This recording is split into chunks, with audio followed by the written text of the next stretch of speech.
Bonjour chers collègues, je voudrais profiter du moment que je suis entre New York et Québec et Saguenay, puisque je vais faire une escale à Québec, pour vous présenter un diagnostic préliminaire sur la personne, du moins l'entreprise de la personne avec qui j'ai discuté récemment, il y a 2 jours, c'était le 30 mai, 30 mai 2003. Donc là, je vous ai envoyé un PowerPoint en pièce jointe avec un email, donc quand je vais dire suivant, vous passerez à la page suivante.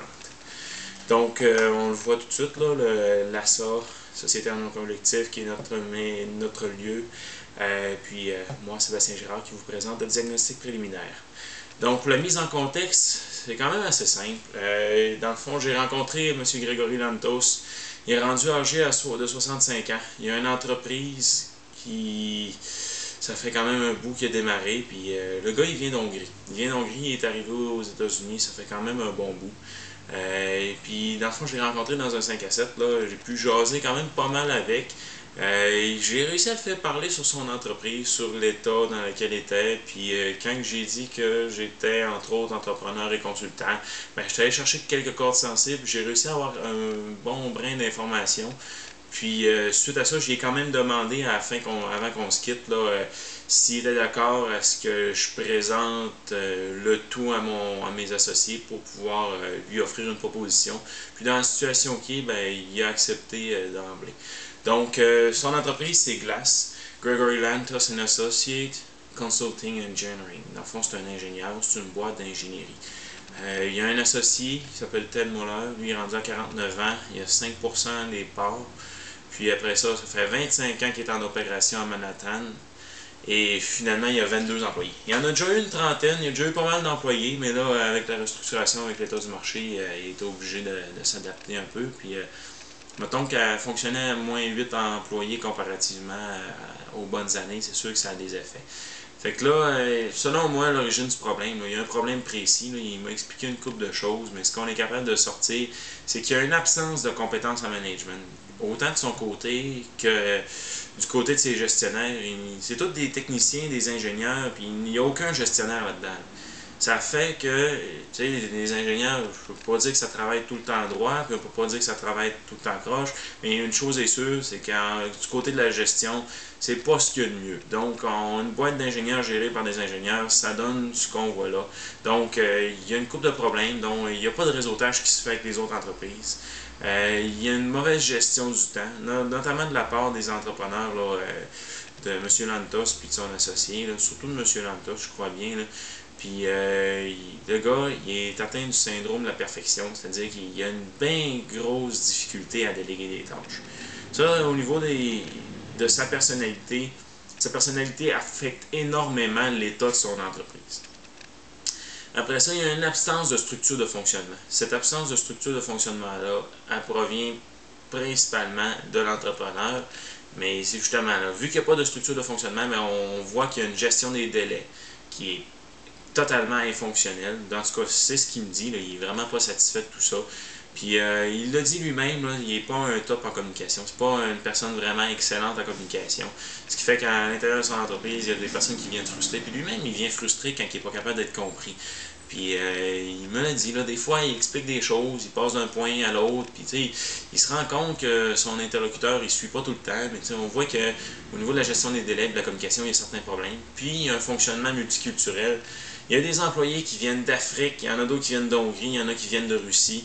Puis toutes ces personnes-là ont appris le métier différemment dans une place différente, ce qui fait que quand ils arrivent dans la même boîte, ça fait en sorte qu'on a un fonctionnement multiculturel. Fait que si tu n'as pas de culture d'entreprise qui s'occupe de tes employés, tes employés vont s'occuper de ta culture d'entreprise. La suivante, avec la situation actuelle, on a des revenus qui sont constants comparativement aux dernières années, mais il y a une rentabilité qui a diminué parce qu'ils passent davantage de temps à effectuer. Il y a plus de contrats, premièrement, puis vu qu'il y a plus de contrats, ça prend plus de paperasse. Vu que ça prend plus de paperasse, ton temps est moins efficace, puis ça fait en sorte que la rentabilité a diminué, c'est quand même clair. Après ça, il y a un problème de liquidité qui découle de tout ça. Il m'a parlé de perception de compte également. Il y a de la misère à gérer ses comptes. C'est pas l'idéal, ça. Puis en plus, il y a un fort taux de roulement qui est advenu les dernières années. Ça se brasse d'un bord puis de l'autre. Puis il a changé ses directeurs de section de place. Puis ça roule pas mal. Puis il y a des retards qui s'accumulent.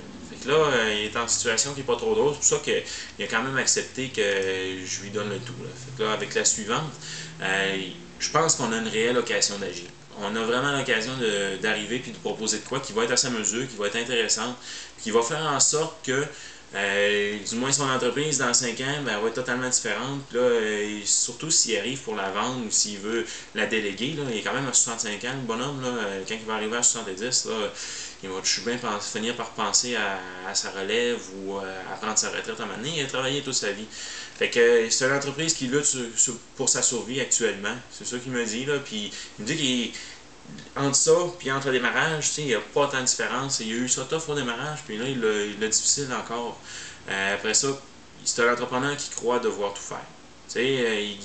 Selon lui, il doit être présent tout le temps à chaque étape du processus du montage de dossier, parce que sinon, il arrive au bout, puis il n'est pas satisfait de la qualité, puis il est obligé de donner du temps supplémentaire.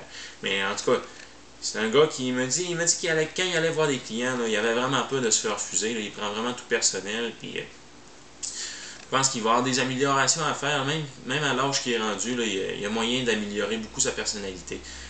Puis, parlant de personnalité, il y en a tout un. Ce gars qui a une instance, il prend de la place quand même, puis il manque peut-être bien quelques petits détails là, pour pouvoir performer socialement, puis au niveau des relations publiques. Je pense que quand il me dit que le monde est bien travaillé avec, là, puis il y a de quoi faire probablement avec ça.